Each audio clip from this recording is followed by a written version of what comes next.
अस्सलामु अलैकुम वरहमतुल्लाहि वबरकातुहू। बिस्मिल्लाह अल्हम्दुलिल्लाह वस्सलातु वस्सलामु अला रसूलिल्लाह अम्मा बाद। मोहतरम नाजरीन, सोचिए एक शख्स के यूट्यूब पर 5 करोड़ सब्सक्राइबर्स हो और उसकी हर वीडियो पर 3 करोड़ 4 करोड़ व्यूज़ आते हो। मैं आपको एक कमाल की चीज़ बताता हूँ। अगर आप एक मुसलमान हैं तो आपके लिए इससे भी बड़ी चीज़ मौजूद है। मुसलमान नबी सल्लल्लाहु अलैहि वसल्लम की बातों को सच मानता है और उस पर पूरा यकीन रखता है। और नबी सल्लल्लाहु अलैहि वसल्लम की हदीस है, रकअता अल-फज्री खैरुम मिनद दुनिया व मा फिहा। सही मुस्लिम की हदीस है कि फज्र की 2 रकात सुन्नतें दुनिया और दुनिया के अंदर जितनी चीज़ें हैं उन सब से बेहतर है। क्यों बेहतर है?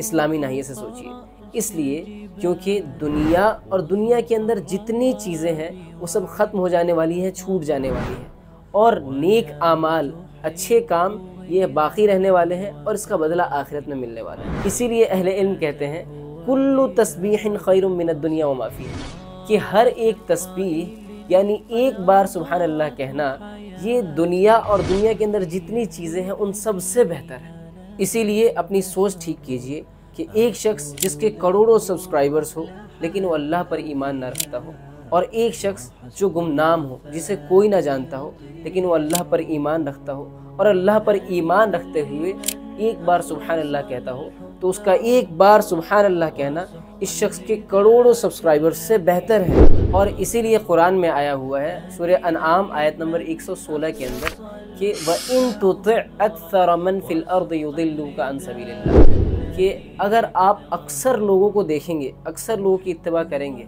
उनके रास्ते पर चलेंगे, तो वो आपको सही रास्ते से हटा देंगे, अल्लाह के रास्ते से दूर कर देंगे। इसीलिए आप देखेंगे कि बहुत से लोग जो गालियाँ देते हैं लोगों को, किसी को माँ की गालियाँ देते हैं, किसी को बहन की गालियाँ देते हैं, यहाँ तक कि खुद को गालियाँ दे लेते हैं, ऐसे लोगों के करोड़ों फॉलोअर्स होते हैं। एक मुसलमान कभी भी ऐसे लोगों को देख करके एहसास कमतरी का शिकार नहीं हो सकता है, डीमोटिवेट नहीं हो सकता है कि इनके इतने सब्सक्राइबर्स हैं, इतने लोग इनको जानते हैं और मुझे कोई नहीं जानता, मैं कुछ भी नहीं कर रहा हूँ। ऐसा नहीं सोचना चाहिए। एक और मिसाल देता हूँ, यूट्यूबर्स को छोड़ दीजिए, इनसे भी ऊपर देखिए फिल्मी अदाकार जो पैसों के लिए अपना जिस्म फरोश कर देते हैं, इज्जत बेच देते हैं, और ड्रामा करने के लिए, एक्टिंग करने के लिए अपनी इज्जत की कोई परवाह नहीं करते हैं। ऐसे नचनियों और गवैयों के इनसे भी ज़्यादा, यूट्यूबर्स से भी ज़्यादा फॉलोअर्स होते हैं। ऐसे दयूसों और बेहया लोगों के पीछे एक बड़ी तादाद लगी होती है जो कि पैसों के लिए नशावर चीज़ें बेचते हैं, गंदा काम करते हैं, कुछ भी कर सकते हैं। ऐसे लोगों के पीछे एक बड़ी तादाद लगी होती है। अच्छे लोगों को ऐसा गंदा काम करने वालों को देख करके एहसास कमतरी का शिकार नहीं होना चाहिए। ऑब्वियसली मैं बी वुड इंडस्ट्री की बात कर रहा हूँ। आप ज़रा सोचिए कि कितने लोगों के जहनों पर इन लोगों ने नेगेटिव असर डाला है। जब से ये इंडस्ट्री वजूद में आई है, करोड़ों अरबों लोगों के अंदर बेहयाइयों को फैलाया है, उनकी आंखों का पानी मार दिया है, लोगों के अंदर जराइम को मुज़य्यन करके दिखाया है, क्राइम को ग्लैमराइज करके लोगों में आम कर दिया है। इस इंडस्ट्री ने इतना नुकसान पहुंचाया है हिंदुस्तानियों को, मुसलमानों, हिंदुओं, सब को नुकसान पहुंचाया है। उनके दरमियान बेहयाई को, गलत ट्रेडिशन को, गलत कल्चर को उनके दरमियान आम कर दिया है। याद रखें, फ़ला तहसबन्नल्लाह गाफ़िलन अम्मा यअमलुज़्ज़ालिमून, अल्लाह ताला को इन जालिमों के अमल से बेखबर ना समझे। अल्लाह ताला सब देख रहा है।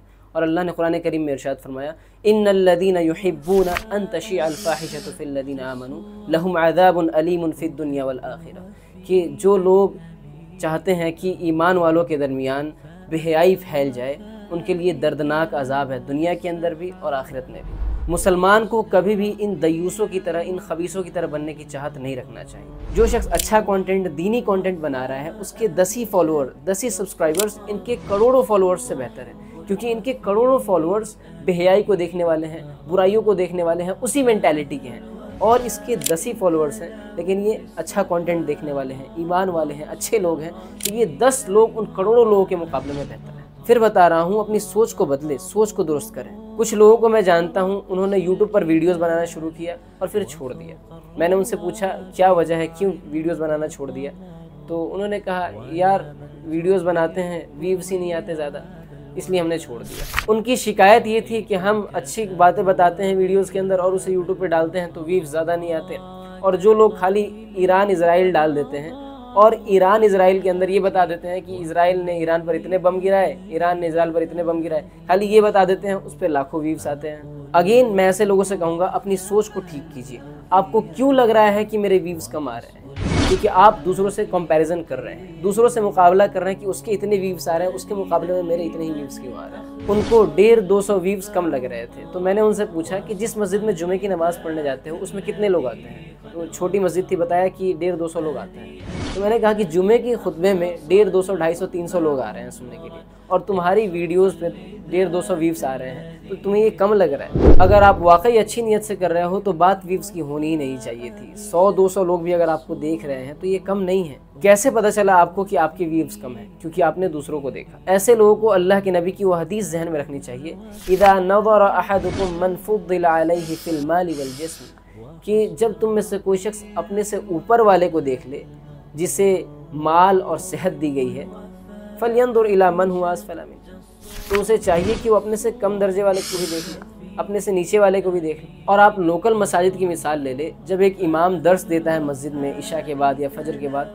तो कितने लोग मस्जिद के अंदर होते हैं? मुश्किल से 20, 30, 40 लोग, बल्कि किसी किसी मस्जिद में तो और कम होते हैं, 15-10 लोग होते हैं, और भी कम होते हैं। तो उनसे तो ज़्यादा ही है आपके व्यूवर्स, तो आपको 100-200 व्यूवर्स कम क्यों लग रहे हैं? और इसके फ़ायदे के बारे में सोचिए कि जब आप अच्छी वीडियोस बनाते हैं तो इसी वजह से आपके रिलेटिव्स, आपके दोस्त, आपके जान पहचान के लोग कम से कम अच्छी चीज़ें देख लेते हैं इसी बात, और इसका सबब आप बनते हैं, तो ये भी आपके लिए नेकी का ज़रिया है। और ये मैं मदरसे के बच्चों के लिए बता रहा हूँ जो नए नए फारिग हुए होते हैं और दीन की बुनियादी बातें जानते हैं, बेसिक्स उनका क्लियर होता है, और भी बहुत सी बातें जानते हैं, उन्हें वीडियोस बनानी चाहिए। लेकिन साथ ही मदरसे के नए फारिगिन को हमेशा ये बात ध्यान में रखनी चाहिए कि वो कोई भी नई बात मार्केट में लेकर ना आए, कि वो दीन के बारे में कोई नई बात करे, बल्कि हमेशा उन्हें लोगों में वही बातें आम करनी चाहिए जो सलफ़ में पाई जाती थी। और जो लोग भी यूट्यूब पर आना चाहते हैं उन्हें सबसे पहले ये बात ध्यान में रखनी चाहिए कि वो यूट्यूब पर आना क्यों चाहते हैं। अगर वो पैसे कमाने के लिए आना चाहते हैं तो ये प्लेटफॉर्म अच्छा नहीं है पैसे कमाने के लिए। यहाँ पर ये मसला आता है कि क्या यूट्यूब की अर्निंग हलाल है? तो आइए इसको ज़रा डिटेल में समझाता हूँ। यूट्यूब पर अर्निंग के कई तरीके हैं, मैं एक एक करके उन सब के बारे में बताता हूँ। एक तरीका है शॉप्स के थ्रू, यानी यूट्यूब पर आप अपना स्टोर बनाते हैं, उस स्टोर में आप अपने प्रोडक्ट, अपने सामान की जो है तस्वीर डालते हैं और उसमें क्या कीमत, किस कीमत में आप बेच रहे हैं वो डालते हैं। फिर आपके व्यूवर्स उसको देखते हैं और देख करके जिसको ख़रीदना होता है वो ख़रीदते हैं। तो चाहे आप अपना प्रोडक्ट बेचें या किसी और का प्रोडक्ट बेच करके कमीशन लें, अगर प्रोडक्ट सही है तो उसे बेच करके कमाने में कोई हर्ज नहीं है, ये जायज़ और दुरुस्त है। यूट्यूब पर कमाने का दूसरा तरीका है मेंबरशिप, यानी आपके व्यूवर्स में से कुछ लोग आपके चैनल को ज्वाइन करते हैं और हर महीने वो आपको कुछ रुपए पे करते हैं, 29 रुपीज़, 59 रुपीज़, 299 रुपीज़ या 799 रुपीज़, जिसको जितना पे करना होता है वो पे करते हैं। तो इस तरीके से अर्न करने में भी कोई हर्ज नहीं है। यूट्यूब पर कमाने का तीसरा तरीका सुपर थैंक्स का होता है, और ये मेंबरशिप की तरह से ही होता है, यानी आपके व्यूवर्स में से किसी को कोई वीडियो पसंद आ गई तो वीडियो के नीचे ही थैंक्स का ऑप्शन होता है, उस पर क्लिक करके 100 रुपये, 200 रुपये, जिसको जितना पे करना होता है वो आपको पे कर देता है सपोर्ट करने के लिए। तो इस तरीके से अर्न करने में भी कोई हर्ज नहीं है। यूट्यूब पर अर्न करने का चौथा तरीका है ब्रांड कनेक्ट, यानी स्पॉन्सरशिप।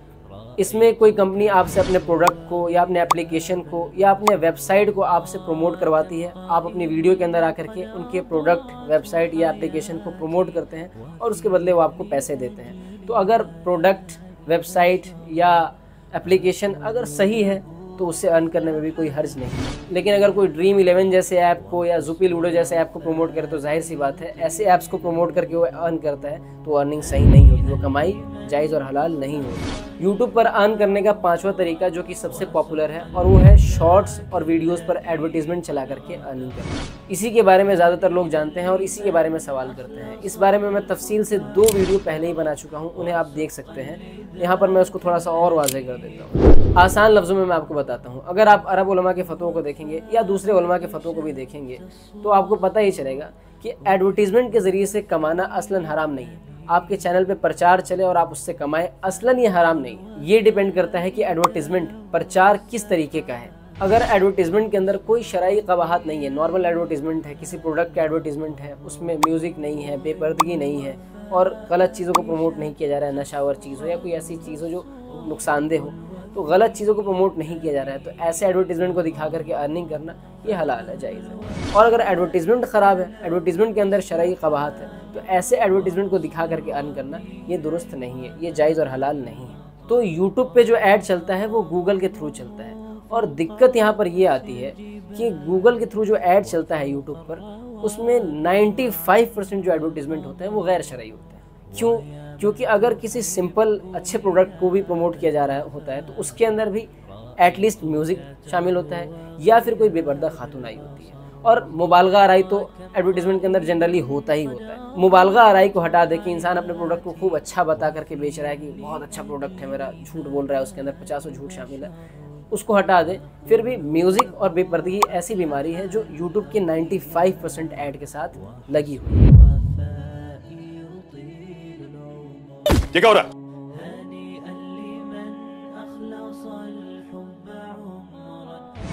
मिसाल के तौर पे आप देखिए कि ये कुरकुरे और टेढ़े मेढ़े का एडवर्टीजमेंट है, लेकिन क्या ये एडवर्टीजमेंट सिर्फ कुरकुरे और टेढ़े मेढ़े को प्रमोट कर रहा है, या फिर देखिए उसके अंदर किस तरह की चीज़ें दिखाई हैं। म्यूज़िक, गलत कंटेंट, बेपर्दगी और मुबालगा आराई, यानी एक टेढ़े मेढ़े एक कुरकुरे को ऐसा दिखाया गया कि जो इंसान उसे खाए वो इतना मशगूल हो जाता है, इतना बिजी हो जाता है कि वो कुछ और करना ही नहीं चाहता, कुछ और कर ही नहीं सकता। असलन टेढ़े मेढ़े या कुरकुरे को प्रमोट किया जाता है सिर्फ, तो इसमें कोई हर्ज की बात नहीं थी। एक आदमी आकर के उसकी तारीफ़ करता, उसे उसके बारे में बताता कि इसे खाओ, ये बड़ा चटपटा होता है, टेस्टी होता है। अगर ये बता करके कमाया जाता, यानी एडवर्टीजमेंट दिखाया जाता, तो ऐसे एड्स को दिखा करके हम कह सकते थे कि अर्न करना ठीक है भाई, चलेगा। लेकिन उसके अंदर म्यूज़िक, कंटेंट गलत, बेपर्दगी, मुबालगा आराई और इन सब चीज़ों का मजमूए ने मिला करके उस पूरे ऐड को बर्बाद कर दिया। या इसी तरीके से म्यूज़िक, फिल्म, जुए वाले एप्लीकेशंस या गेम्स, इन सब को प्रमोट किया जाता है एडवर्टीजमेंट के अंदर। इसीलिए यूट्यूब के जो अक्सर एडवर्टीजमेंट हैं वो दुरुस्त नहीं होते हैं। यहाँ पर कुछ देवबंदी मुफ्ती ही हैं, सब नहीं, कुछ जो अपनी फ़िक़ही बसारत दिखाते हैं और कहते हैं कि 5-10% सदका कर देना, बाकी ये 5-10% सदका करने के बाद यूट्यूब की एडवर्टीजमेंट वाली अर्निंग कमाओ और खाओ। और फिर एक गलत चीज़ को सही साबित करने के लिए दूसरी गलत चीज़ का सहारा लेते हैं। कहते हैं कि ऐसे तो फिर एंकरों की अर्निंग हराम हो जाएगी, टीवी चैनल वालों की अर्निंग हराम हो जाएगी। तो ये सिर्फ यूट्यूब अर्निंग के बारे में तो नहीं है, यूट्यूब एडवर्टीजमेंट के बारे में कि यूट्यूब पर ऐसे एडवर्टीजमेंट दिखाया जाए तो गलत है, दूसरे टीवी चैनल्स पर दिखाया जाए तो गलत नहीं। कहीं पर भी इस तरह की एडवर्टीजमेंट दिखाया जाए जिसमें गलत कंटेंट को प्रमोट किया जा रहा हो, तो जाहिर सी बात है मोहम्मद सल्लल्लाहु अलैहि वसल्लम की तालीमात कभी भी उस चीज़ को एक्सेप्ट नहीं करती। ज़रा सोचे कि क्या नबी सल्लल्लाहु अलैहि वसल्लम ने हमें यही तालीम दी है कि इस तरह की एडवर्टीजमेंट दिखा करके तुम पैसे कमाना। फिर इनका एक शुबा ये होता है कि गूगल जो इस तरह के एडवर्टीजमेंट हमारे चैनल में डालता है तो वो गुनहगार होगा, हम गुनहगार नहीं होंगे। आप ज़रा सोचिए कि इन लोगों का दिमाग किस खेत के अंदर घास चरने गया है। गूगल वाले मुसलमान हैं, उन लोगों को हराम हलाल से क्या मतलब है।